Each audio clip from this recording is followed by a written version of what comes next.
আসসালামু আলাইকুম। আবৃত্তি করছি কবি সুফিয়া কামাল রচিত জন্মেছি এই দেশে কবিতাটি।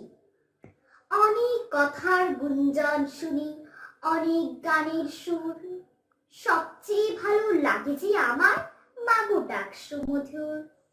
আমার দেশের মাঠের মাটিতে কৃষাণ দুপুর বেলা, ক্লান্তি নাশিতে কণ্ঠে যেতা সুর লয় করে খেলা।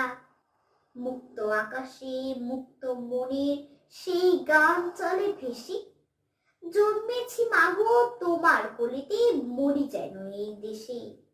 এই বাংলার আকাশ বাতাস, এই বাংলার ভাষা, এই বাংলার নদীগিরি বনে বাঁচিয়া মরতে আসা।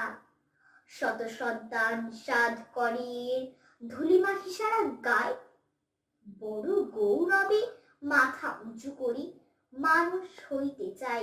ধন্যবাদ।